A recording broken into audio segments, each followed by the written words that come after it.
Oh, sorry. Started. It's okay. I'll, Now you have to restart. okay. I'm giving you a lunch. I'm not, I've been here before. Heidi Dolinger is the Director of Educator Preparation. So she oversees all of the educator preparation programs at Iowa State University. Just a bit about your report. The first few pages are our summary of the strengths and the compliance issues and how they were resolved. And then the rest of the board is our team report along with verbatim Iowa State's responses to strengths, to recommendations for continuous improvement and to compliance issues. So the bulk of the report is all of that information. I should mention also that your approval is based on standards, in this case, Administrative Code 281, Chapter 79, and we printed those in the report as well. So you can see those standards we're holding them to. Iowa State is one of two Research One institutions in the state of Iowa, so they're very complex. The educator preparation program covers 3 colleges. So Heidi has 3 deans that she reports to, a number, about 8 departments. Science alone is 4 departments. So it's a very complex organization, which is a great strength to bring all of those people in, but it also is where the source of their issues that we have with them, so that we found. And I'll just take you through those fairly quickly. The one strength of this, though, program, a major strength of this is their Educator Preparation Coordinating Council. This group serves as basically their governing body for educator preparation, and Heidi oversees that. It has a member from each program that they offer, so everyone has a voice vertically as well as horizontally. So it's a very good way to manage a complex agency or a complex organization like that. Governance program, we just saw some issues around, or the governance standards, some issues around how some programs fit. How is the oversight making sure that all programs are fitting into the program? EPCC worked on that and took care of that. Faculty, the 40-hour requirement, we see this a lot. The full-time faculty are doing the 40-hour requirement, which, by the way, is every teacher prep faculty member over the course of a 5-year period must do 40 hours of co-teaching in a school system so that they're keeping current on best practices in P12 schools. And their adjunct faculty, they didn't have their adjunct faculty doing that as well as they should. Adjunct faculty, as some of you may know, they'll come on, they'll teach a class or teach a semester, and it's kind of hard to make sure that they're staying on track, but they have to do it just like everybody else. Assessment, they have a lot of good things in place. They just didn't have the cohesion of the system that they really needed. Again, EPCC has been doing some strong work on that. For teacher prep, they had systems in place. They just weren't giving the candidates the feedback that they needed to advance through the program toward those standards. We saw some issues in clinical around opportunities and requirements, again, across these multitude of programs. Some of them weren't getting, we weren't sure that all of them were getting the oversight that they needed to. Again, Heidi had the EPCC working on that. The one thing that was a significant issue that I think has been a significant issue for the board is in knowledge, skills, and dispositions. What are they being taught? How are they being taught it? And we saw some inconsistency in preparation for the needs of diverse learners. The ELED program was doing it very well. The early childhood program was doing it very well, but then some of the secondary programs, and in particular music and PE, we didn't see the evidence that they were doing that as well as the elementary ed. Now, we're glad elementary ed was doing it well, but that's not enough. And again, the EPCC took over and put some consistency across there. The only other issue we saw, they have, by the way, Iowa State has teacher prep programs undergrad and grad in a number of programs, elementary, secondary, early childhood, special ed. Administration, they also have graduate programs for principals and superintendents. And we just saw an issue there with communication. A principal program, you're required to become a principal, you have to do 400 hours of clinical experiences. we couldn't tell that everybody was doing that because the communication wasn't as clear as it should be. That was a pretty easy fix. And so they've done all that. So I can answer any process questions. Heidi can certainly answer questions about the program. But we are going to, we're recommending to the board that you award them full approval. All right, does anyone have any questions? I have some general questions about just as a person. I was looking at page 34. I just had a quick question. It seems like there's some restarts. And my question is, what is the follow-up on? It's like new, and things seem new. So what is the process to follow up to monitor it, and how the plan is going to, is it working?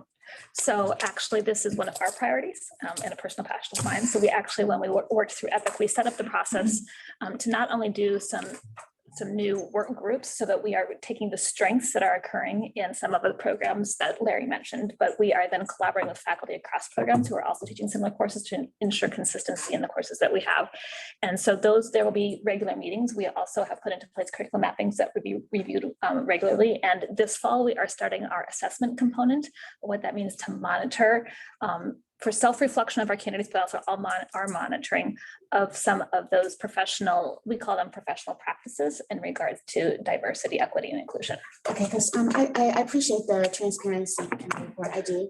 I noticed that some of the students said they didn't feel prepared when they went out. Because, so you got plans to make sure that we not only have plans to do that, but we have plans to monitor and not only follow up with our current candidates at multiple points, but also to follow up with our alumni and their hires on a more consistent basis. It actually is the priority of our external advisory committee also, which is our stakeholders that are current teachers, principals, and superintendents, along with our current candidates. So we have some monitoring pieces definitely in how long place. does it take to monitor to know if the students are feeling prepared when they go out into these diverse situations that they've not? So, I mean, we would want more than one. We're starting data right away, obviously, right? But to be honest, we want a couple cohorts of data just before we make any drastic changes to what we're doing, because we want to give it a chance to set in what we've done. So the changes that we've made are going to most primarily impact our current sophomores and juniors, right? Because the ones that are currently teaching this fall, they got the end tail of that piece, right? They don't have that place. And so we are monitoring right away to get our practices into place, to get our data review process into place, to get those procedures implemented consistently that become habit for us to do those pieces, but we won't probably be able to see change in what we're doing for 2 to 3 years in terms of the people going to field for practitioners. We're hoping that what we can see is that change as we're monitoring after various course work periods to know that the change is occurring slowly so that we can see that permanent change and that's sustained. We also are trying to figure out a way to understand how that change in feeling competency and preparedness changes from when they first entered the field to if they've been sustained. So what we doing anchoring them enough that no matter what system they go into, they maintain that feeling of being prepared, or is there some kind of potential change that happens within the system they're in where they feel questioned or less prepared, and then what can we do to support those conversations also? So we're looking at monitoring data in multiple ways in this process. I don't know if I answered your question or not, so please keep asking if I did not. You did answer my question. Okay. What keeps coming to my mind, it sounds like it's lagging information. It's just time. It's gonna take a little bit to really understand if they felt well prepared, because we understand that the demographics is changing. We understand that our educators got to be more agile. And so we're starting the data collection immediately, like I said, but I said because of the fact that we are changing more than one course, right? We're changing systemically in how we do things. We're changing conversations that are happening in multiple courses. For us to know the full impact, it will take more than this first cohort to be able to say definitively. Not that if we don't see something happening in that first cohort, we're not going to go back and review immediately and talk about things, but we do know that for us to be able to look at that we're looking at basic quantitative data like survey data, right? But then a lot of that qualitative feedback data from exit interviews, from follow-up interviews, that's going to take a little bit longer for us to be able to make definitive determinations. And I will be honest that we are quite passionate about this, and that is a little bit frustrating, but we're working with our assessment and our data person on this to see what we can do to speed this up. But the reality is the way that we are monitoring this, it will just take a little bit longer. Is it possible that we can come back and see how the monitoring is going after a couple cohorts? There's a couple of things that'll happen. First of all, every program gets a 1-year follow-up visit. So a year from today, approximately, we'll go back to Iowa State, tell us how this has been going on, the things that we presented to the board. And then we also, every program does an annual report to us that we compile and to report to you. And in that annual report, we ask programs specifically, we will ask Iowa State specifically, talk about the progress that you're making in X, Y, and Z. I just keep thinking about making sure our educators, pre-service are ready. I don't want them to have Betty has a situation where she had a family member that they just weren't ready and she ended up moving school districts. And so we just want to make So sure I think want them to be ready. Right. And I think that we have worked very hard to ensure that they're ready, and they have multiple field experiences with supervision. So they have people going out and mentoring them in addition to the cooperating teacher. They have extended that the student teaching experience. We really spend lots of intensive time with them to ensure. Have we had situations where we've said more time is needed, or this may not be a good match to you? And then yes, because our concern is not only for our candidates, but our concern is for those, if they're elementary, 25 students a year they're going to be impacting. If they're secondary, 100 and some students a year they're going to be impacting for the next 45 years, right? So our responsibility is to ensure that before we recommend them for licensure, that we feel that they are competent and ready and to go. Now, I will be honest that sometimes when our candidates leave, we think they're ready, they think they're ready, and then you hit that first year of teaching and everybody feels a little bit overwhelmed their first year of teaching, right? So it sometimes takes a breath, but we are also there to continue supporting them. So do we have students reach back out, and our faculty and our program available for that continued support and for continued professional development and coursework? Absolutely, as they go forward. I don't know how, I'm a quantitative person. I know. I could guess. I tend to be, yes. So- I understand. I wanted to, in 2 years or whenever Larry brings information back, how the program is doing in monitoring. How do I know quickly if we're okay or not, if the students are pre-service, those educators are ready? That's maybe a qualitative, but what I'm wanting to know, like I think about the NAEP scores for literacy, I think about the NAEP scores for mathematics, all of our students.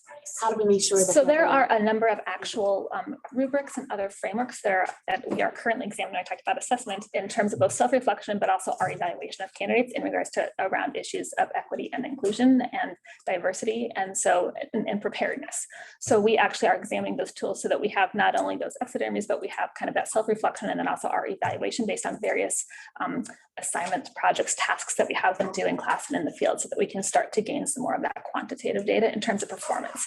So, but again, the implementation of that, I will tell you, is just beginning to start because we're having to agree upon a tool and then make sure it follows all the university things that we have to go through for assessments and all those pieces, right? So I would like to say tomorrow we are starting this. The reality is that being at an institution, it takes a little bit longer to get some things running than I would like, but that is what we're starting with this fall, is examining some of the current tools on them that are available and that have been used in the research and in the market around some of these topics, so that we can have some of that data to be able to look at, because you may not guess, but I tend to be wanting that data also in terms of being able to make informed decisions and ensure that we are prepared in the way that we need to be prepared. And then when we're bringing candidates in and where we're doing our recruiting, they also know what we expect of them and where they need to kind of gauge their own professional and personal growth as they're moving forward. Okay. And we survey their beginning teachers, we survey them and their principals on each individual. And so that was that information that we saw in here. There's like, I wasn't ready with some of the, is that some of that survey information that was in this report? Correct. Yep. And we own, those are those pieces that I think that yes, it was in the report, but we know that ahead of time because we review that data regularly. Yes, and that's why we started making changes even before the report came from the Department of Ed. Okay, So we review that data regularly, and so and as part of the self-study, we identified a lot of the areas of concern ahead of time. So we started working on addressing those areas prior to even getting the report back, so that we knew what to do. Because we have a lot of mental health concerns coming up too. Yes. Is there is the same report help gauge our educators? Are they ready for maybe some mental health issues that they see with their students? Right. So the feedback that we're currently getting doesn't give us that, but we are in conversation about how can we build that in to collect that data, because it is an issue not only for our candidates and our concern about them, but also for their preparedness in supporting students in the field. We asked questions along that line last year, and we also asked because in the middle of COVID, we asked them about their own mental health, their preparedness for their own mental health. Exactly. Yeah, so I was just trying to think about being proactive. Right. So mental health is one of those issues that we are very concerned about in general. Questions now. No, I appreciate the conversation. Your questions. I have a question. So just talking about COVID in terms of so I think that, pre-COVID, maybe I'm assuming that you guys maybe are changing things a little bit and maybe preparing students to go out there and different ways now, because I think that the reality is that this is something that they're most likely, if it's not COVID, it's something else, right?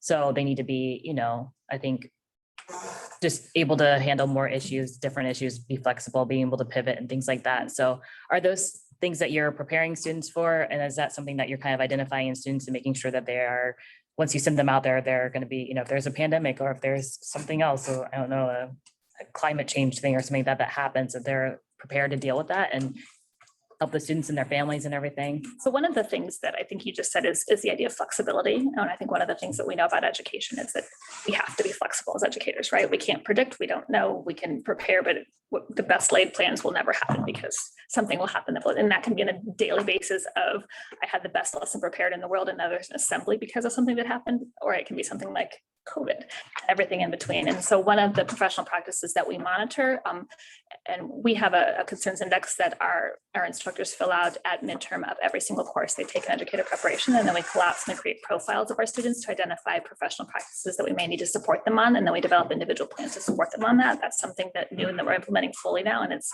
I think it's going well. I think that that's a great way to do that. Is that we, flexibility is one of those pieces. And so we not only talk about it and we not only model it and we not only prepare through our curriculum, but we also monitor so that if we see candidates that are struggling with that idea of flexibility, of being able to adapt on the spot, that we are working with them to develop those skills so that they have a comfort in being able to kind of adjust on the fly and use their expertise in new and different ways. Communication with parents is another priority, obviously, in families. And so that is built into multiple areas and programs. It's built into multiple courses that we have, regardless of the program you're in, we have that piece built in multiple times throughout our process and our communication pieces, in addition to the field experiences where they are required under the supervision of their cooperating teacher to communicate with families. Thank you. Just a quick response to this question. We talked about MTSS this morning. Are you incorporating the MTSS? How, on a scale of 1 to 10, where are you at? So I'm an educator and I tend to be quantitative in nature, so it's never going to be a 10 because we can always do better. Right? We can always do better. But we have it built in multiple courses that we offer our candidates and that we require our candidates, well, they offered, but they're required to take. And so it's built into our 2 courses around special education, but then also in our methods course, we talk about screening and about small group work and about what that means and what to do with those content specific. So right, our literacy courses talk about it in regards to reading and writing. Our math courses talk about it in regards to mathematics, and so forth and so on. In addition, our ELAP, our educational leadership programs, also work with that with our educational leaders, MTSS, in terms of how to support their future staffs and parents and students in working around those issues. Thank you. I have a question and a comment. The comment, obviously, one of the premier programs. I mean, I'm not a professional educator, but I read this as, oh, this is really great stuff happening. And if there were concerns, you address them. My question is, there was a mention in here, but way back on page 43 about this 2 mentor lack of adherence, that it was getting harder to do that. And I wondered if that not having mentors related to some of what Kimberly's questions were, and why is that? Why is it any harder now than before? So the 2 mentors were specifically in reference to our educational leadership programs, our principal and superintendent programs.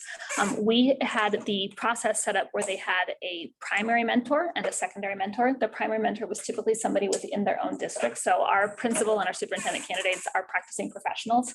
So current teachers who want to be principals, or current principals who want to be superintendents. And so their first mentor was that role in their own district. So their home district, where they had easy access to it. They had lots of conversations. The secondary mentor was somebody who was in a different district, so that they had an opportunity to have a lens from outside kind of their home base where they were already very familiar with those pieces. Through COVID and some other responsibilities that educators had, we had found it harder and harder to get commitments from people outside of home district to commit to somebody who's not in their district to serve as a mentor, right? Because of the added responsibility, the time commitment. I think you can probably all understand why that has become more challenging. And that's not a criticism of everybody, it's just a reality of the workload that everybody is under and the time that it takes. I don't think that it necessarily impacts the quality of feedback they're getting, because it turns out that many of our candidates not only have their primary official mentor, but have multiple mentors within their district in different positions to give them feedback. In addition to, we have two professors of practice who are former principals and superintendents who are the supervisors, and to our course instructors who are working with them in their field experience that's on a regular and consistent basis as the third in that triad. So they're still getting that coaching and mentoring. Good, thank you. I would just move to award full approval to Iowa State University Education Preparation Program through the next scheduled review. I will second that. All right, it's been moved and seconded. All those in favor say aye. Aye. Opposed? All right, the motion carries. Congratulations. Thank you very much. for all of Thank your you. help. Thank you. Mary, does she come back in a year or update? What do we? They're- hear about? So we will go visit them in a year, and then we visit everybody in a year. So what we're going to do is our annual report to you, we'll roll that into there. Okay, thank you. Yeah, we don't want to, But if there's Come any to more you all. conversation you want to have, I'm always around, so. And I obviously love it, so. Thank you. Want to do an actual lunch break and then do reports after, or do you want to just, and we have to adjourn to at least get it, but Okay, so, because we are how far behind schedule now? we are It's like we're pretty- 12:15. We're not too far Not too- behind. Okay, so do you think it's okay to take like maybe 20? Come back at 12:30, get our food, or do you want to Okay. eat? Would you like more time to eat uninterrupted, or would you like, I think the issue here is we're going to be hearing an appeal and it might be difficult to eat in front of Yeah. them. So is 20 minutes enough for lunch? And is that okay to the members who would be here for that appeal? Should we just move board reports to the end, maybe?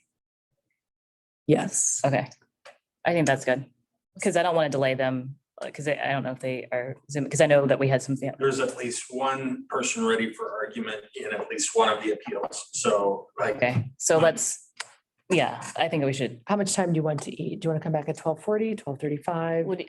how long do you guys think? 15 minutes? Is that okay?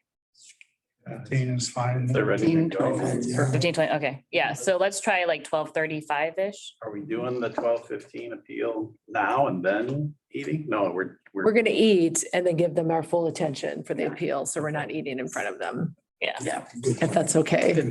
so you guys have, this is like school lunch, okay? 15 minutes. David, we're going to turn off real quick. We're going to mute.